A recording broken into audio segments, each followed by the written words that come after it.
You guys, can you also unmute? Oh, you just did. Never mind. Stop yelling at us, Andrew. Thank you. Can you hear me? Yes. I can't hear you. Uh-oh. Turn the sound up. I could hear them, Elisa. I can't hear anything, so turn the volume up. Turn it up. Turning up. It is up all the way. Nope. I don't hear anything. It might be on your end, Elisa, because I hear them crystal clear on my computer. You might just need to turn yours up. Didn't you have this problem last time? With her, yes. Can you hear me? Yes. I cannot hear you. Elisa, can you hear me? This is Andrea.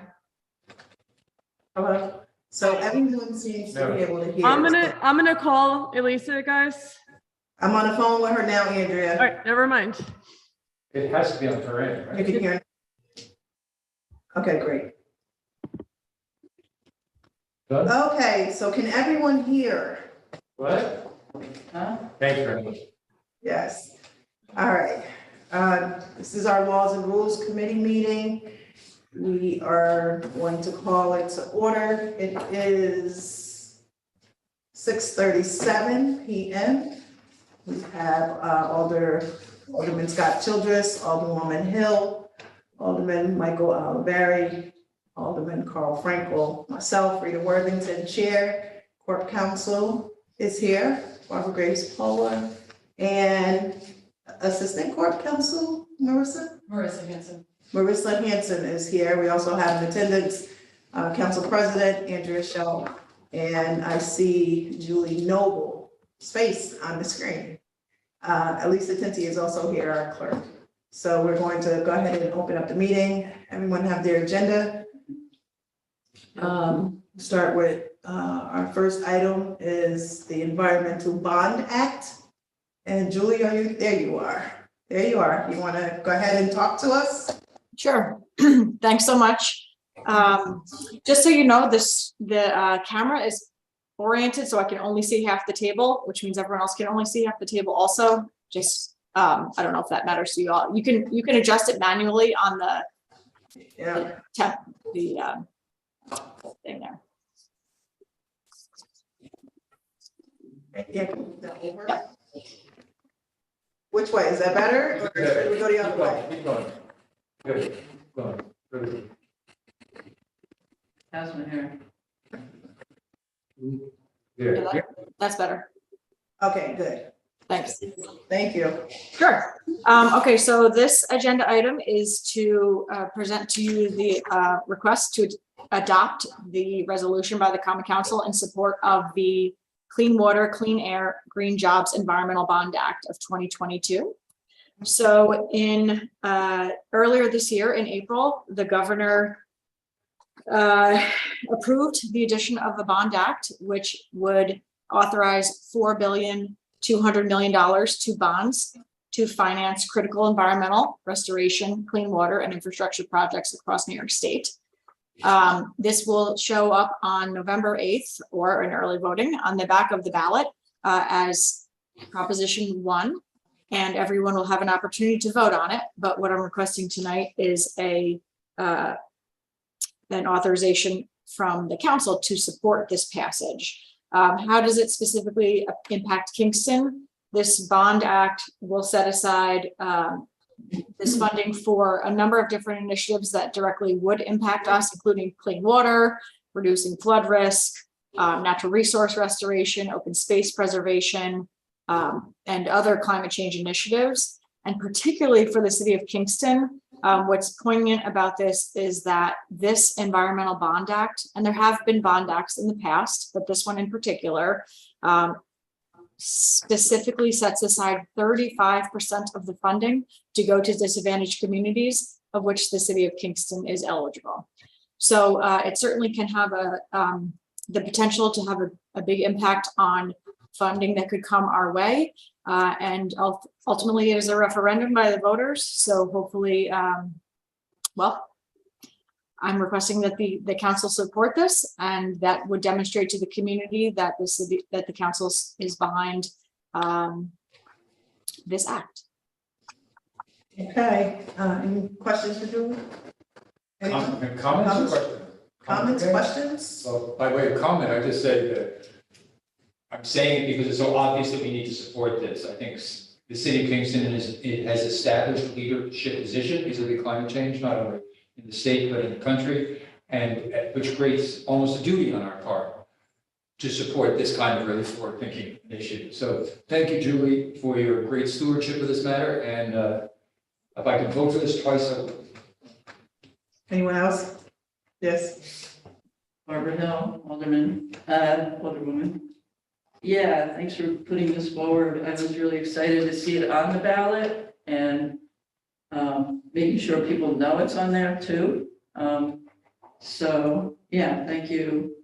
It was great to see that point about the 35% going to disadvantaged communities and that we're eligible. So, pretty exciting.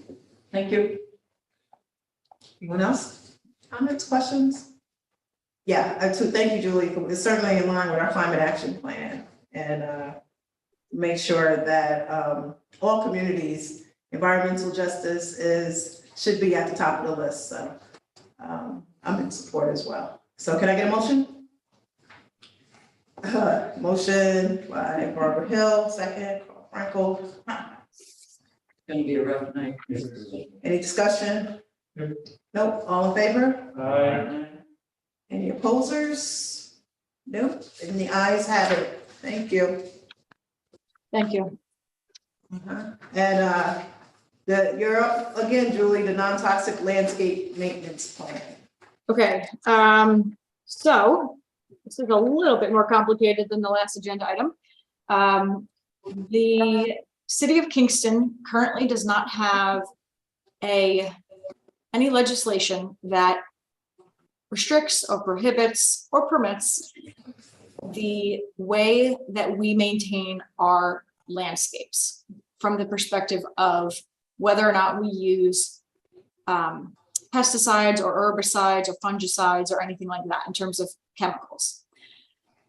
The county passed a legislation back in 2009 that they established that their internal departments could not use toxic chemicals on their landscape.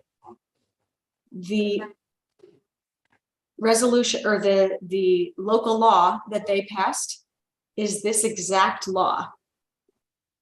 I changed the word to the town to Kingston and replicated the entire thing with one exception. Now, let me just walk through basically what this plan is saying from the county's perspective. And so I'll tell you about what makes it the exact same as the county, and then I'll tell you what makes it different.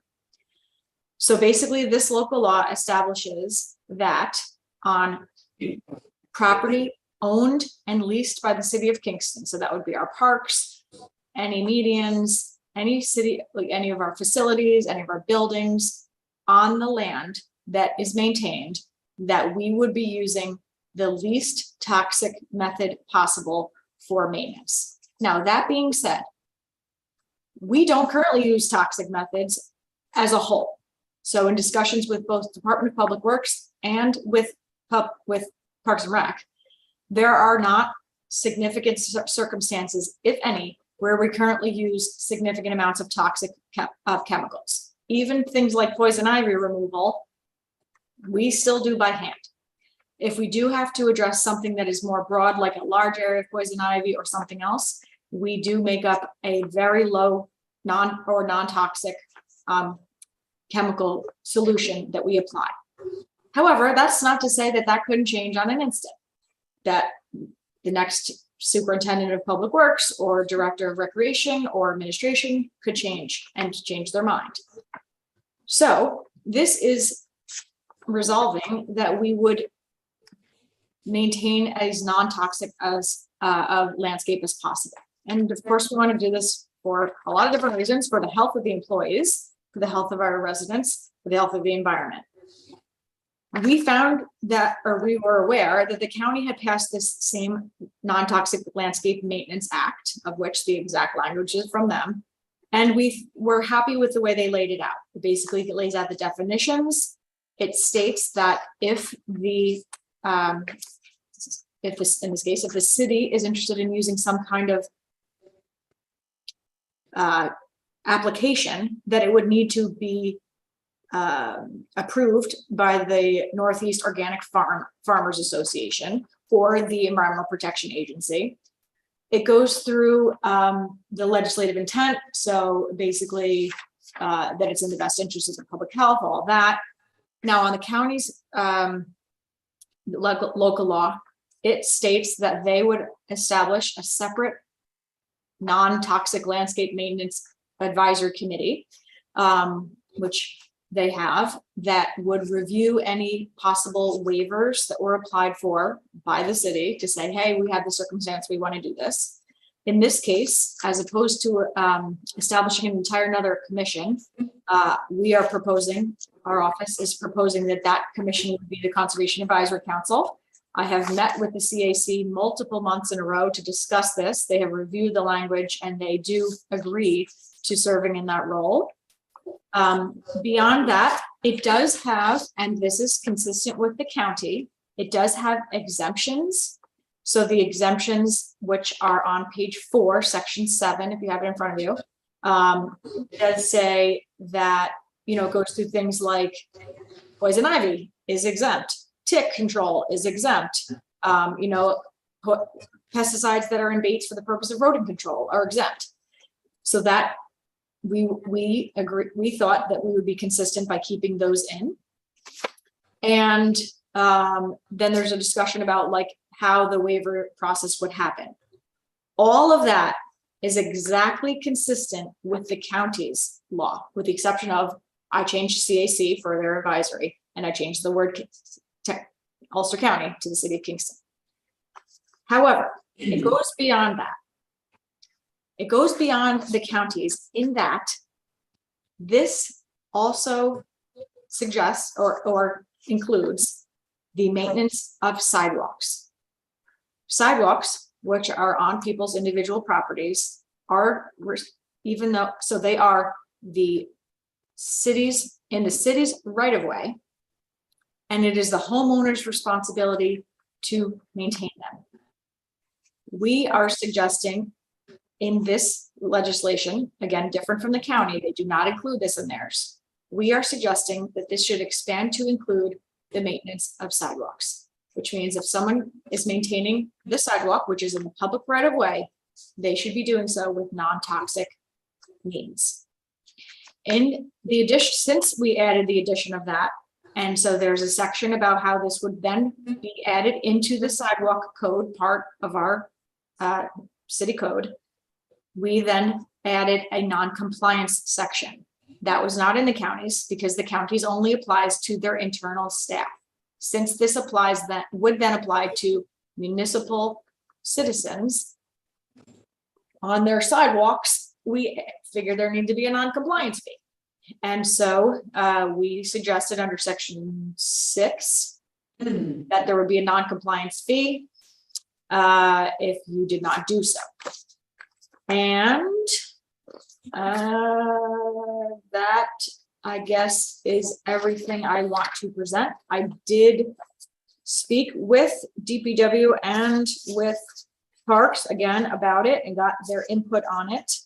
I did speak with Corporation Counsel briefly about it, and there were suggestions about changing the language in section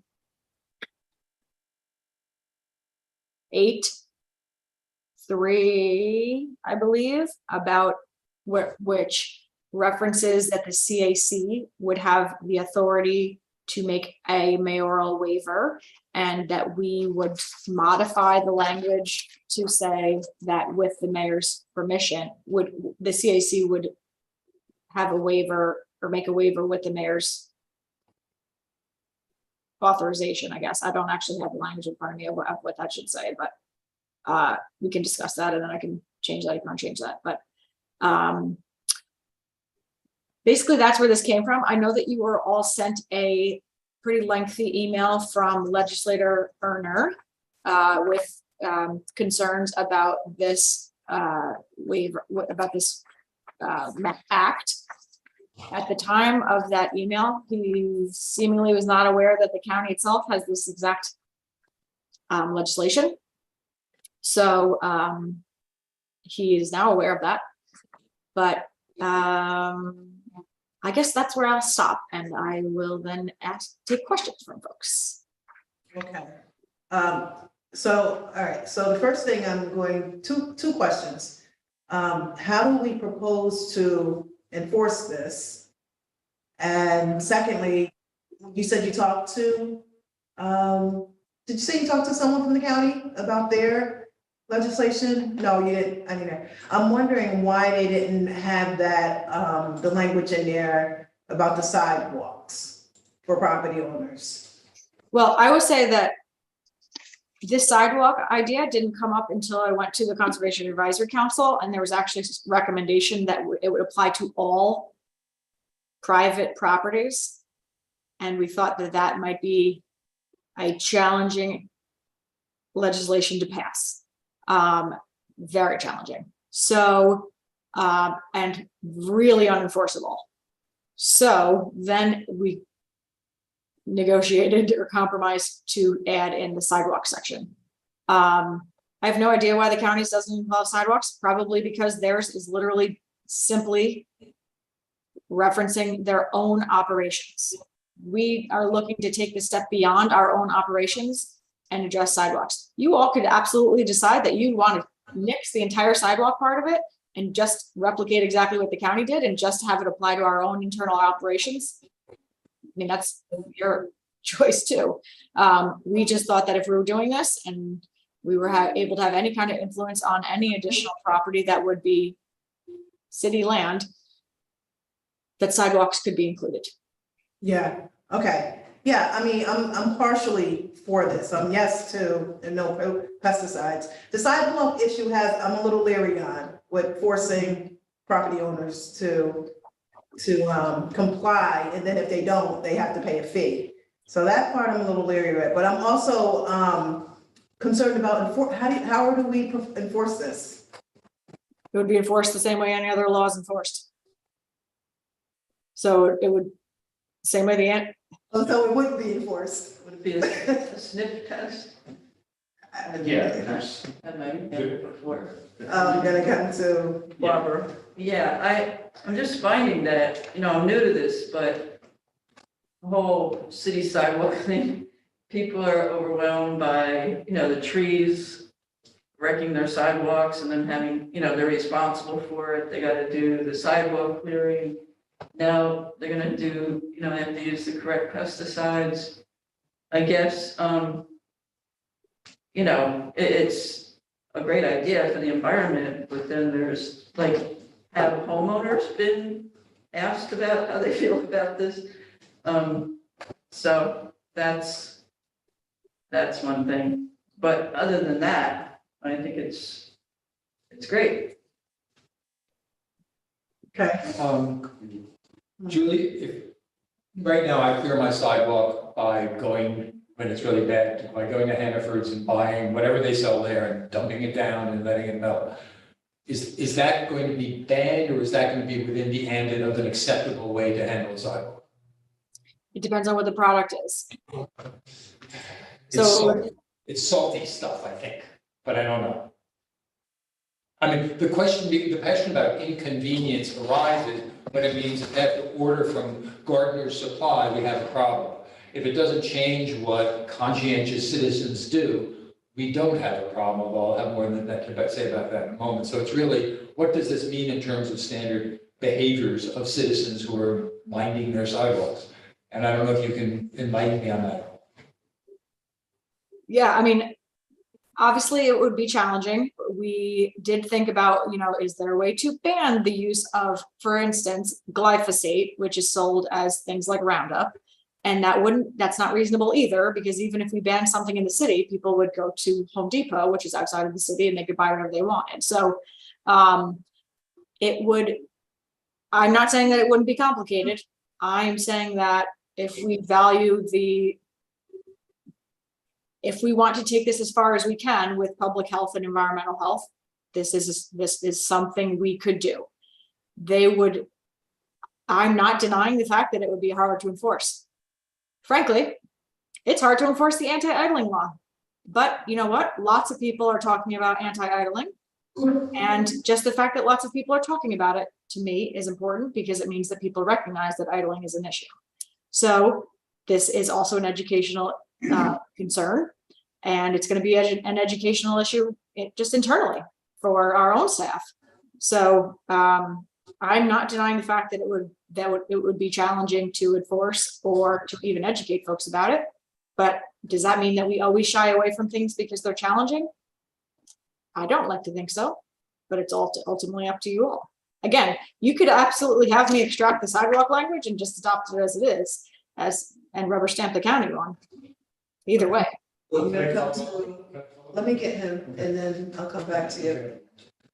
And well, let me get Michael too, just so everyone's had a chance to go around. So Julie, what research have you done into how much toxic material is dumped in sidewalk adjacent private property parcels? Are you saying have I figured out how many people are currently using pesticides right now on their sidewalks? Yeah, and how much is entering into our environment? No idea. No idea, okay. Michael? So there's a couple of things with this. Number one, I hate the fact that we're telling people what they can and can't use. And if I'm not mistaken, and I could be, all natural, non-toxic things are kind of like organic foods where they're always typically more expensive than the regular products. So now we're putting a potentially more of a financial burden on someone on top of that. As Rennie was talking, the actual toxic environmental standpoint of someone spraying occasionally on their lawn, maybe or maybe not. And then finally, I've spoken to, as I am the liaison for DPW, I've spoken to several people there, and they have for years now have been not using toxic chemicals. This is something that they've adopted a while ago. So I really don't see the need to force something that's kind of been going on anyway. So for the culmination of all those reasons, this is a no. And then you. Okay, thank you. Well, for all the reasons you said, I'm kind of yes, Michael. And it's a complicated issue. So my only hesitation is, what are we really asking of citizens? Are we asking them to change their behavior? I would also note, this is only about sidewalks. It's not what they do on their backyard. Yeah. I would also note that the city has multiple roles. It is modeling right conduct for a city. It is an educational and exemplary function that city governments can serve. What enforcement and compliance is across the river from that, an entirely separate issue. So by way of setting an example for right behavior for a city, this rocks. Frankly, I don't actually care that much for how much it gets enforced, because most people, I think, are going to do the right thing. My only tiny little concern, and it may not be a concern, is, let's just say I live next to a neighbor who uses, just by way of a crazy example, DDT to clean the sidewalk from the snow, right? I don't have recourse except to get in a fight with them at this point. Now I can go to the city and rat them out. Now, rat is a bad word, but here it's good to have a conflict resolution mechanism for neighbors who are unhappy about their neighbor's behavior. So for all these reasons, I do think it's a positive thing. I'm prepared to put it off for a month, perhaps because I'd really like to know if we're sending people, if we're stopping people from their usual patterns of behavior, if we're forcing them to spend more money, as you're suggesting, Mike, that's a problem. So I really want to know if I can still go to Hannaford and get that stuff that comes in 40-pound bags and keep using it. Yeah, just a couple points to Alderman Oliveri's comment, and to your comment, Alderman Frankel.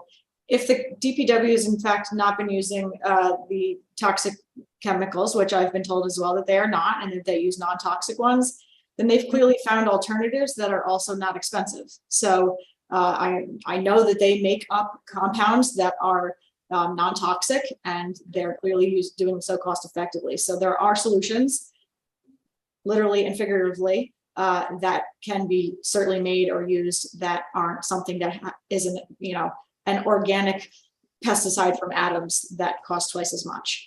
I also fully recognize that it's almost irrelevant to do the sidewalks, because if we're not managing what people do on their land is immediately adjacent to the sidewalk, and it's almost an arbitrary boundary for us to say, stop pesticides here, but start them there.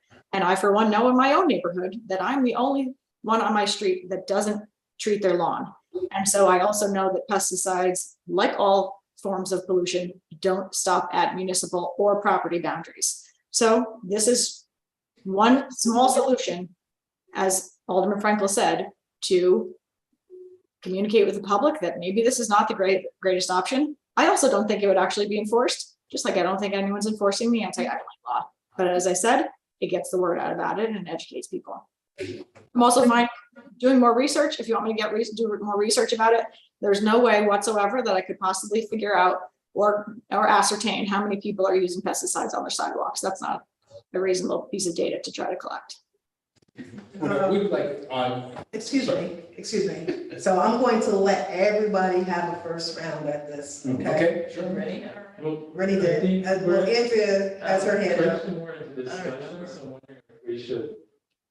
Oh, we're more, people are still you're right, because As long as- we're kind of we've kind of moved away from questions and kind to a discussion of this and more comments of what we think. So if we have some questions, we'll continue, but if we're going to discuss, then I'm gonna call for a motion. I was gonna discuss, so you could move from me and take the motion if you want. All right, so why don't we call for a motion to discuss? Discuss. All right. Let's go. So Andrea, I'll let you go since you had your hand up. And then I'd like to also say something, and then we will go back around. Hi, thank you. I like the first part of it. I'm not in favor of the sidewalk part of it, just for all the reasons already mentioned. But I actually have a potential maybe solution that the city might want to look into, because we all agree that this is going to be hard or impossible to enforce, but we all agree that we should do what we can for the environment. So instead of making a law that is punitive to people that, we don't know if we could enforce it, we don't know if they could do it, we don't want to burden people further than they're already burdened in life. So what if we just have a partnership, or the city could do it, maybe through Julie, your department, that we supply, we have like stuff that people could go and buy and use. I don't do anything to my lawn, so I don't know like the non-toxic what names those are. So we'll just say that's non-toxic and toxic. So we could have some non-toxic stuff at Andy Murphy, and people could come in and use it. And then like what Carl was saying, it's people who want to do the right thing are going to do it, and we're helping them do that. And then people who want to do the right thing or the best thing for the environment but can't afford it, maybe we could help with that too. So I think that would be, people are going to want to do that more than if you just tell them you can't do this. This is illegal. And it's just doing the same thing, but just from a different, more friendly side of it. So just a suggestion, because I don't think that we should just be throwing a law that we know is not enforceable. Like, I get the fact that like just having this conversation is probably going to get people to think, maybe I shouldn't. I didn't think about that, that's good. But I just don't think we should go as far as actually making this a law, because I also don't think it's good to just keep doing laws that aren't enforceable. I think that sends a wrong message too. Like I get the educational part of it, but I can't be completely sold on that because I just feel like it's like nobody's gonna believe anything is enforceable if we keep having these conversations like it's not enforceable. And then something that we really want and expect to be enforceable, it's like the boy who cried wolf. So that's what I worry about. And I'd rather just find solutions that are like actually going to help in a positive way. Julie, did you want to respond to Andrea? Or no? No, I appreciate the suggestion. Okay, so yeah, I actually am in agreement with that. And I would be amenable to modifying this. Because I do think that the non-toxins, we should be in favor of that. Sidewalk issue is the only issue that I have with it, but if we could supply, if we could even explain to people what this is about and give them a solution or give them a way where they can then go and get non-toxins to treat their sidewalks, I think that would be in the best interest of everyone, and I think it would be a win-win situation. I'm sorry, did you have yours up first, Rennie, and then I'll come to Barbara. Yeah, so I'm fine with the whole thing. I would be fine too with the sidewalk part. If we just took out fines and said, you know, if it becomes clear that somebody is using a toxic chemical, that the city would, on the first offense, send them a letter explaining, you know, what the issue is in a kind way. And on a later offense, the 32nd offense, have somebody from, you know, building safety go by and say, hey, you know, here's what the problem is. Or strip out the whole thing about the sidewalks, but if we pass this, then we send a letter out, we actually do education instead of punishment. Because I think the best way to change people's behavior is to help them see what the benefit is to them, as opposed to imposing these kinds of difficult to enforce and even figure out laws. So, you know, I would be very much in favor of an educational component here, and working with city residents to say, look, it's an equal choice. So why not in terms of, you know, perhaps if it is an equal choice in terms of cost. I just looked it up, it's $6 more per gallon. I just went on Lowe's and I typed in weed killer versus, We're talking about sidewalk. that's Yeah, the weed killer. the Yeah, weeds. so I'm on Lowe's and then regular Roundup weed killer is $14 a gallon. Non-toxic is $20 a gallon. At the same time, we could have an education campaign and talk about the importance of it. Some people are happy to spend a little extra money if they feel like it's, you know, not toxic, good for the environment. But the other option too is to actually weed the weeds as opposed to use chemicals. You know, I know we did that once 10 years ago and it's worked kind of well since then. So, you know, I think the more important thing is to have an educational component to this as opposed to a punitive one. Barbara? You know, I'm thinking about recycling, you know, and I like pictures, you know, or I know I go to the store and I don't know what kind of salt or, you know, what to get the driveway or sidewalk unfrozen. And I go and I'm mystified every year. But if I had a list of what would be, you know, when I go to Herzog's or wherever, what's a good list of, salt or, you know, I don't use pesticides at all.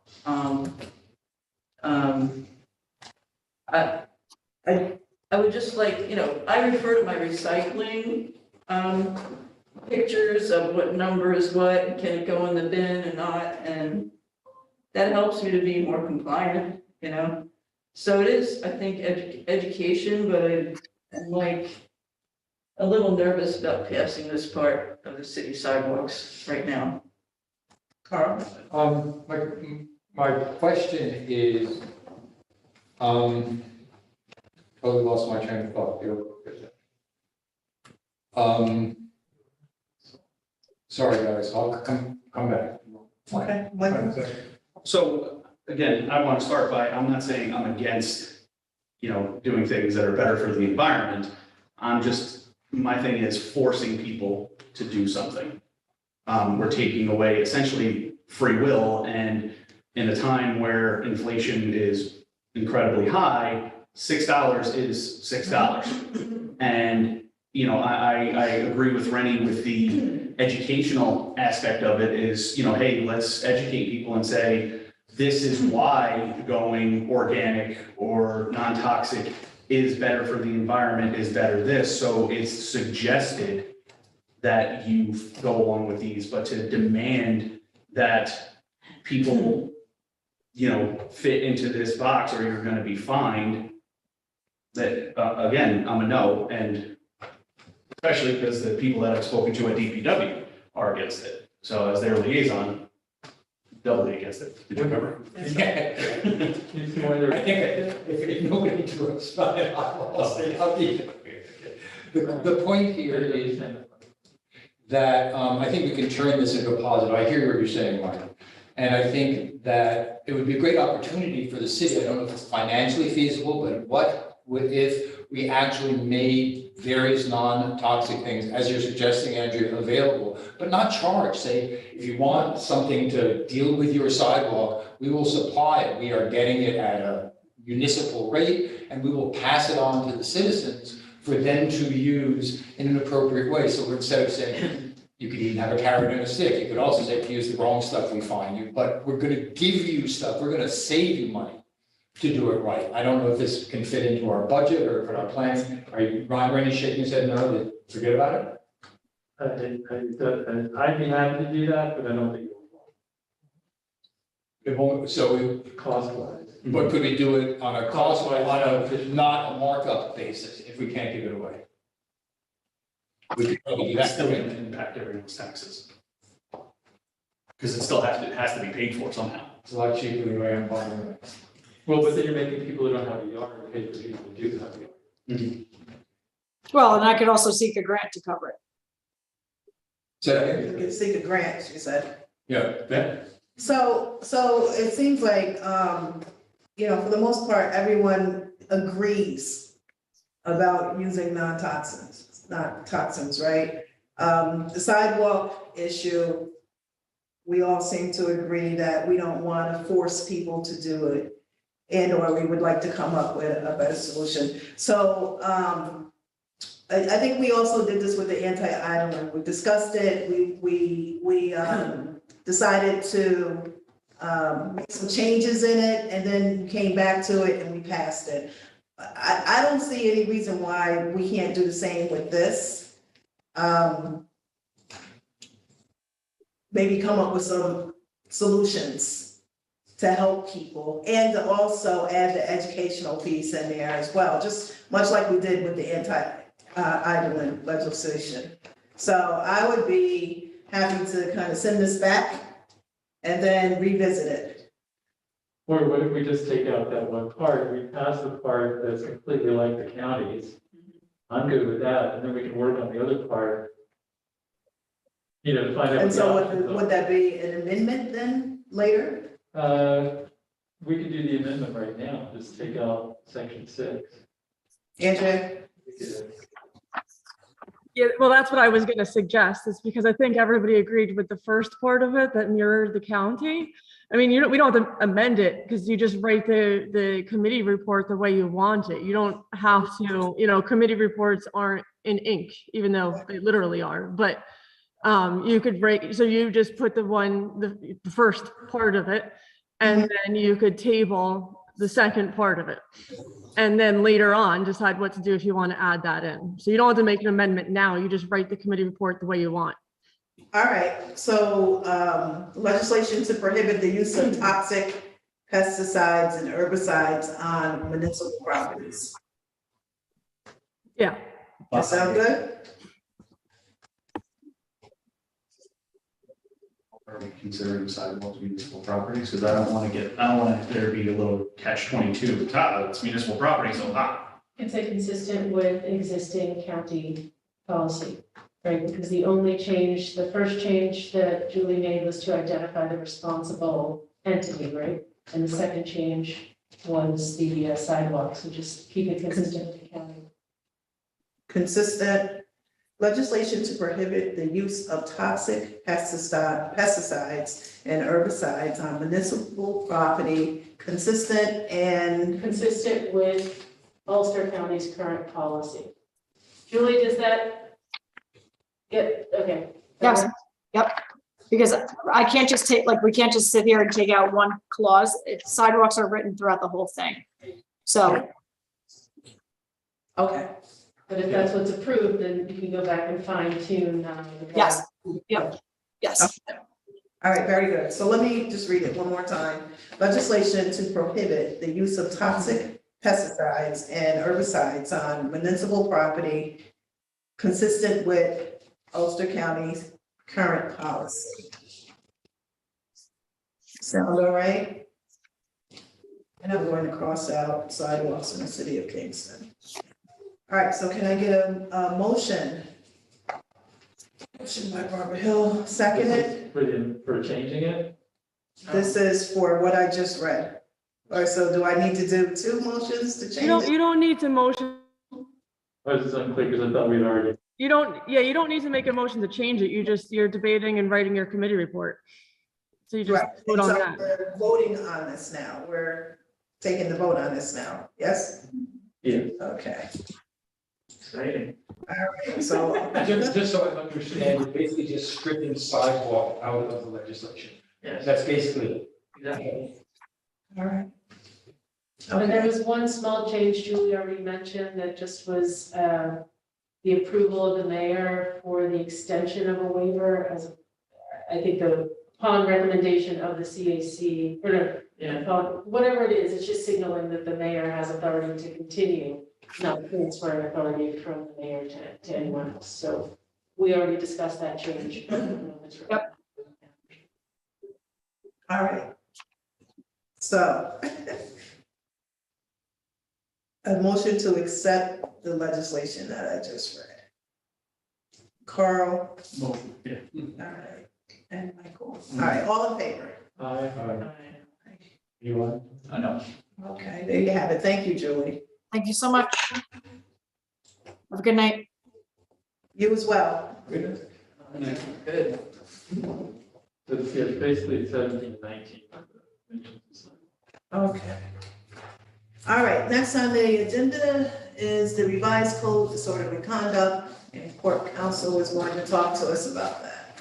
Sure, I don't have a ton to say, though I'm happy to answer questions. As part of actually my office's work on the rezoning, we're going through a lot of different code review processes because quite often a portion of the code gets amended, but then there just isn't time or staff to go back and look in a comprehensive way to see, okay, well, are there any other places where we need changes?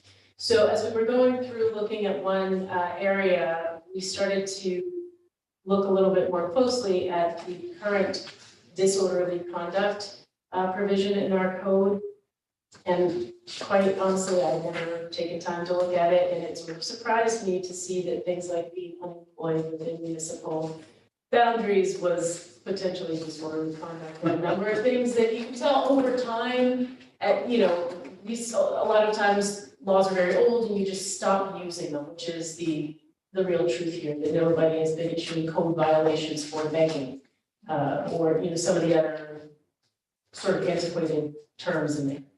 But since we looked at it and saw it and thought, this is a chance to start cleaning up, we might as well do that to take that inappropriate language out of our code. We should try. So that is the genesis of this proposal, and it is really a cut and paste from the New York Penal Code or penal law on disorderly conduct, which adheres to what KPD in particular and peace officers, to the extent we have them actually follow. So we didn't make it up anew, we just sort of tracked what's already existing, we took out some of those unnecessary elements.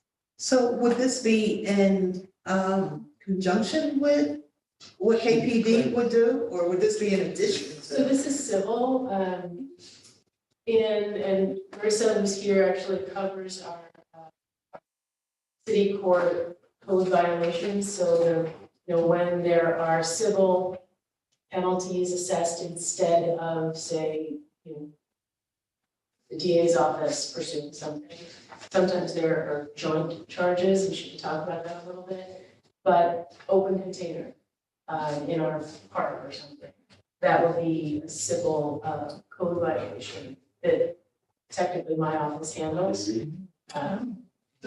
Oh, And so there is a day, was it Tuesdays or Wednesdays, I forget the day? Tuesdays, there is a time where our code violations get adjudicated in city court. And feel free to chime in and correct anything in the statement, but I think by and large, they tend to be the sort of open container issues. But they're happening there civilly, not in any criminal. and so it would only be civilly and not civil and not, so I just want to make sure that if the city does this or enforces this, then, and you go to court with it as the code enforcer, then KPD or the city police is not gonna come behind and then assess another charge or Oh, something. I see what you mean. So if you, it looks like Rennie has the code provision up. I do. So this is the universe, I'm talking as if you could actually see Rennie's screen. But if you look at our current code, that is the entirety of what could be identified, at least theoretically, As in a disorder. civil disorderly conduct charge. Uh-huh. And there's conversations I've had with my wife.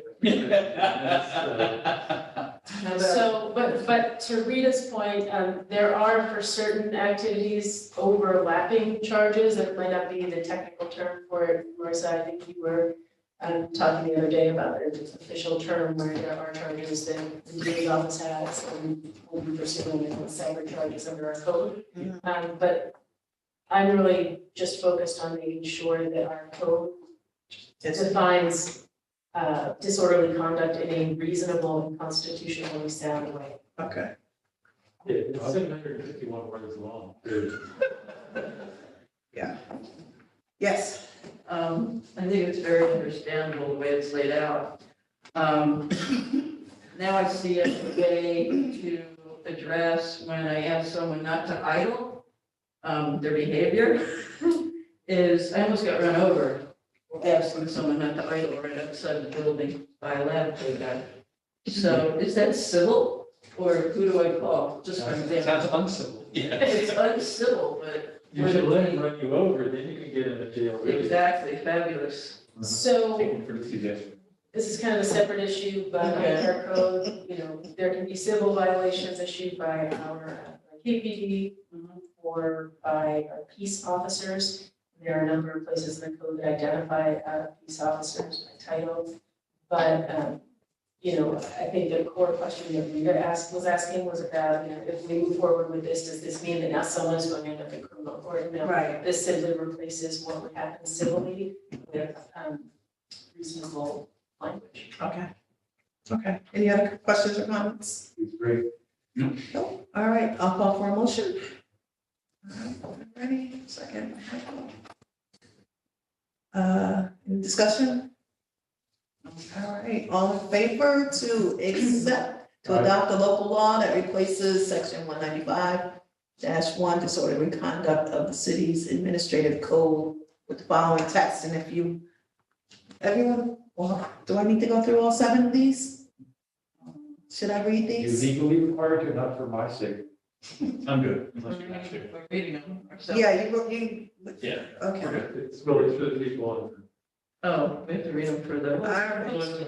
Should we read the whole thing? If you want to, it's fine, but what makes it legal will be your vote, your vote here and your vote later, but. Okay, just for the public.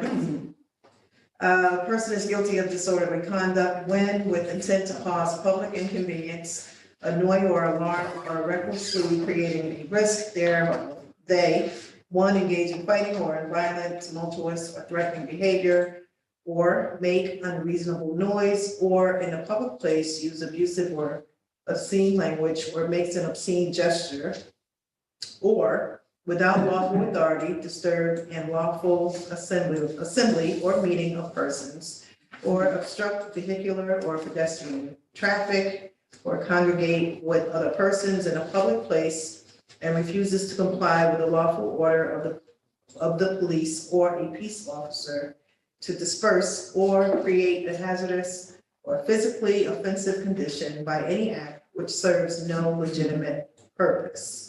The crime of disorderly conduct, which is hereby declared an offense within said city of Kingston, shall be punishable by a fine in the amount of $0 to $500. All in favor? Any opposers? Okay, that passes. And thank you for that. And you're I think you got one thing. still up. The next one, is the installment payment plan revision. This one, I think we're really excited to talk about tonight, and I'm glad to have Lisa here to chime in. And also, I just also wanted to thank the council for making sure that my office had the resources to be able to look into some additional issues, because having those resources is, what's allowed you to be here today talking about this. So, I think when Bartek was here a couple of months back, he talked about a grant that his office had to work with an outside attorney to figure out how to deal with our zombie properties. And that we were receiving some sort of consultant, legal guidance from outside. And so we have been looking at that, working with some of those thoughts, but as I went through, I saw something that sort of bothered me, and that was about the fact that we currently charge the 25% of down payment just for eligibility to enter into an installment payment plan. And it seemed like that was an incredibly high barrier to entry into a repayment program that everyone who, at least can try to pull together the money for back taxes should have a chance to enter into. And so, it's the kind of thing that I would not have had an opportunity to research extensively myself as a second opinion. And Marissa really dove into it and found that while state law puts a cap on the amount of the down payment, it is not necessarily required. And so that's what's before you today, is a change that would basically eliminate the 25% upfront requirement and then transition their first repayment under that plan into the down payment. And we thought that as a reasonable, compromise, maybe it makes sense for the city to treat somebody's abandoned investment property differently from a 1 or 2 family home or owner occupied units. And that's sort of the underlying rationale for what we have here. This is great. Yes, Zach. So let's just say I owe $100,000 in back taxes. So what would an installment plan under this look like in terms of the payback requirement, in terms of length of time, amounts expected? Can you read on those ones? I'm going to turn to Marissa because I can't remember offhand if we're talking about the 2 or the 3 years. I think it's 3. So the question is, if the total amount of back taxes was 100,000 and you entered into one of these plans, what would the down payment be? What would the payment schedule look like, including down? Well, assuming that you qualified for the change that we're talking about as an owner of residential property, you would be allowed to select the payment term you wanted. The law as written allows you to select a monthly payment, a quarterly payment, or a semi-annual payment. So depending on what choice you made there, the down payment would be equal to the first installment. So for example. And it's over how many years? It's until you pay it back. Okay. Actually, not planned, it's until, I think it's, no, that's incorrect, I'm sorry, it's a 24-month. Yeah, You 24 have a months. maximum of 24 months to pay back. Okay, thank you. So what does the eligibility requirement look like? The eligibility requirement is actually who's not eligible. Everyone else who's not in one of these 4 categories is eligible. If you have a delinquent tax lien on the same property that you're trying to get the loan for, you can't get it. if you own another parcel in the tax district that has back taxes on it, unless that property is also eligible, you can't get it. If you had an agreement in the past of this type and you defaulted on it within 3 years of the application you're making now, you're not eligible. And if you owned a piece of property that had delinquent taxes on it that was foreclosed upon in the past 3 years, you're not eligible. Other than those 4 categories, which are set out in the state law and also in our local code, you're eligible. Okay, thank you. All right. Any other comments or questions? Yes, sir. Thank you. Yeah. You know, I feel like we're starting to do more and more for homeowners now, and it's just, thank you. That's all I have to say. You as well, Marissa, Yes. for researching and digging into this. Yes, I have ma'am? a question. I missed the beginning of something, but where are the eligibility, those 4 areas? Those are the not eligible.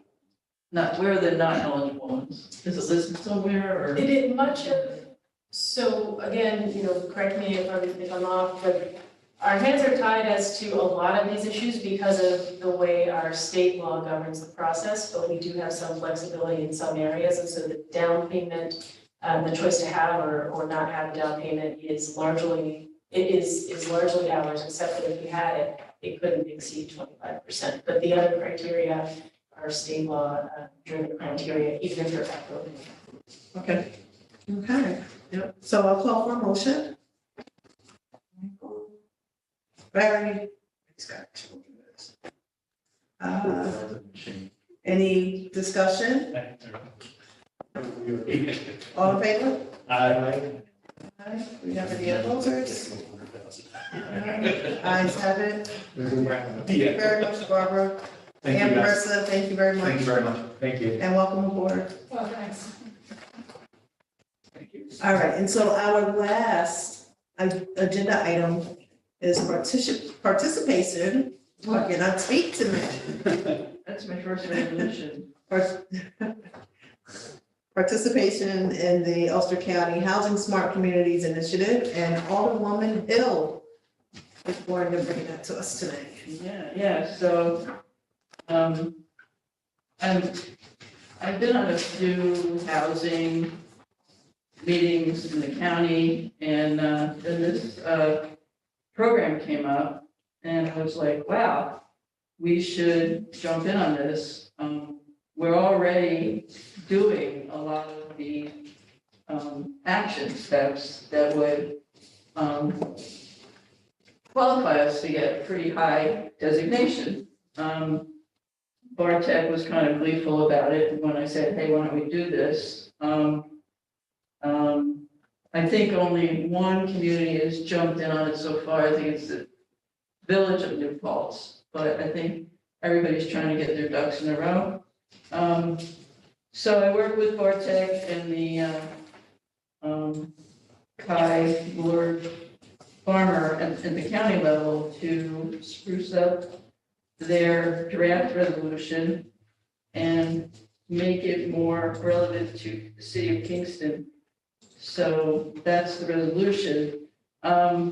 There are, you go to the website, some basic strategies. Wait, those are yours.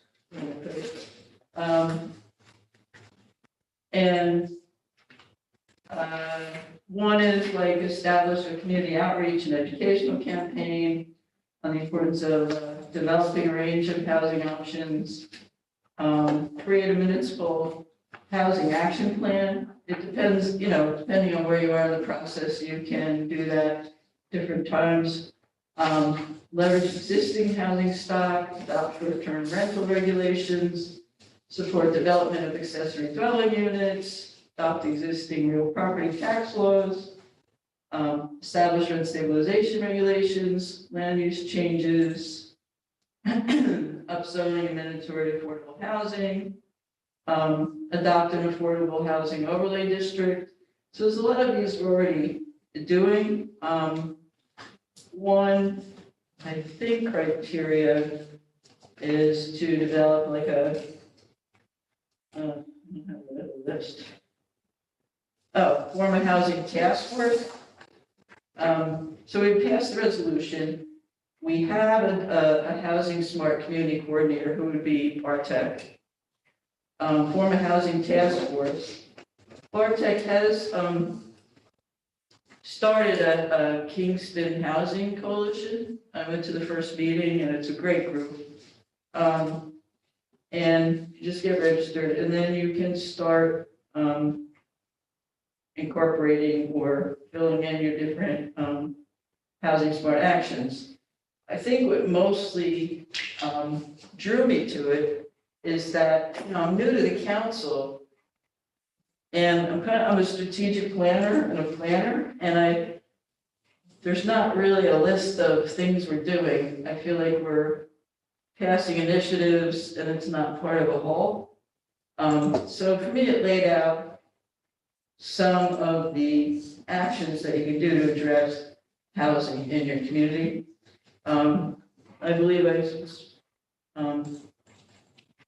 Kingston is its own, we're a city and not exactly like the other communities. And we may have some other items to add to this at some point, but I think it gives a good start. Costs nothing to join and we'll probably get platinum pretty soon. So there's bronze, silver, gold, and platinum. And Bartek said we're going above platinum. Reaching for the stars. You got it? Yes. So there's a whole website on it. And Kai Lord Farmer is very exciting guy who's working in the planning department in the county and really worth talking to. And so there you have it. Great, thank you. You have a question or comment? It's really a question, or Yeah. I'm for this basically, but the question that sort of keeps popping up, is this going to actually have practical consequences, or is it just another meeting somebody has to go to, and is it just bureaucracy and red tape? That's my question. It's already things that are being done. So Okay. that's why, Bartek already months ago felt the value of having like a Kingston housing coalition. I think he started up with Renee House, the former pastor of Old Dutch. She's very committed to housing. Mm-hmm. And they could be quite a cool group of people, and I think it's a matter that, it didn't seem labor intensive above and beyond what Bartek's already doing. So, and it's just some steps. It's just organized in one way, not that as a city, we don't, we're not gonna color out the lines. And Bartek is bullish on doing this, clearly. Yeah, he was gleeful. Okay. I'm counting in. Lethal. Yes. Do you have a question in relation to this, to Yeah. Barbara? Yeah. Okay, so does this have, if we said yes to this, does this have any impact on the rezoning proposals later on? Rezoning proposals are part of what would go into this, but it doesn't have an impact on the rezoning proposal. You know what I'm saying? It would be like, you would check a box in terms of whether, the overlay was established, to create more density and sort of, it would be, good question though. It's a process over here, I believe. Yeah, so far so good. Just one question I have to follow up on it, because I did have some question about the relationship to ongoing zoning, and I don't, can you point me to the page that references overlay districts? Is there? Okay, so this was on their website and it was list of actions I looked at.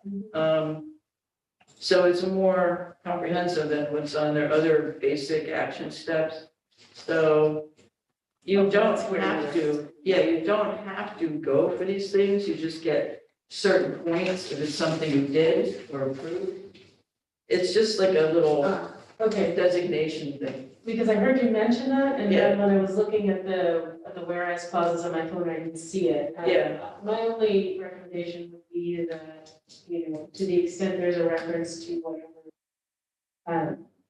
you know, changes the city may make, then they be consistent with our comprehensive plan, and that any legislation or resolution that gets adopted reflects, you know, goals that are consistent with the comprehensive plan.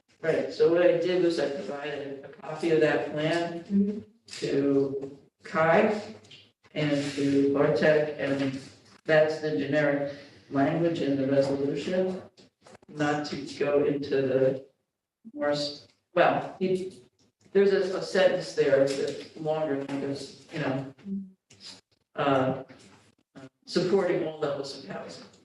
But nothing in this actually references overlay districts. No. Okay. But it's an item that you can get points for if that's a category you want to go for points for. Because the form-based code is a different approach, so. Yeah. Okay. Are you suggesting a clause or something in one of the therefore sections that stipulates? I think, you know, I didn't hear, I may have misheard or thought that some of the points that Barbara mentioned were included in these whereas clauses, and I see here the whereas clauses reference our plan, so, you know. I'll have to- It doesn't reference any overlay. Yeah. Not in the resolution. Right, no, it's generic resolution. This was if you were gonna delve into it Right. and start Right. seeing how you get points to get certain levels of certification. It's like a sort of a game board a little bit, but it gives you something to press against. You're seeing in my town or city, oh, look, we achieved that, but people weren't for this, you know? So you total up to say, or that's something we're not doing now, but maybe in a year or two, and then, you know, it just gives it some structure. that Yes, kind of sir. thing. I just want to thank you, Barbara, for making this happen. That's all. Thank you, appreciate it. Thank you, Barbara, for your work. Oh, that's more to say. Fine, whereas clauses. Huh? So that's whereas clauses I've ever seen. Oh, I have the whereases. Well, thank you. My mother taught me to say thank Nice you. job, nice job. Thank you. Thank you, thank you. Okay, so, I am going to call for a motion for a resolution to approve participation in the Ulster County Housing Smart Communities Initiative. Is that a vote? That is a motion. That's the motion. And second, are you gonna second your own resolution? Can I? I think- Oh, really, you get it, okay, Go good. ahead. You want. All right, all in favor? All right, it look like we have it, so congratulations on your first Thank you. resolution. Yeah. Okay, Yeah. all right, any, questions, comments, or anything, or are we ready to go home? Ready to go. Ready. All right. Pass that around first. Oh, I should remind everybody, oh, you just put Sorry, it up. I know, I'll find it. No, No, no, I need we the need to- committee report, I need the committee report. Give it to you for it. You have it. I know, I'm gonna give it to you. I just want to remind everybody, that we're encouraging everyone to come to the finance committee meeting, regularly scheduled one, because we are going to discuss aspects of the disposition policy in attorney-client sessions. So I think some important things will be discussed there, and, when is that, Ernie? It's the second Wednesday of the month. That's November 9th. that's like Distant future in Dawson. Right around the corner. And also, 3 weeks. budget season is upon us. Right, we're gonna have a meeting. So although this, it goes through finance, it'd be great if, council members would show up at what's the part? The budget season meetings will come out either tonight or tomorrow. Okay, I just need to finalize a couple things, waiting to hear. It takes a long time to get it done. So, but within the next 24 hours, you'll have that. great, great. Yeah, you'll want to be at when the departments come and speak to us. You can be fully prepared to vote. Okay? Thank you. And adjourn. Motion to do adjourn. But we have done that. And then, so just, if you want to talk about the Yeah. budget and actually look at it and, you know, things are mysterious, so in advance of this meeting, if any of you want to sit down and discuss it, I'm happy to do that. Thanks, Randy. Thank you. I'm sorry, the other thing, follow up on the budget. I think, the budget proposed budget is in the clerk's office, Yes. the book. I So got my copy. if you didn't get yours, You have to you're not sign open now, you have to sign for it, so you can go down during the day and grab it. Okay. Okay? All right, we are adjourned.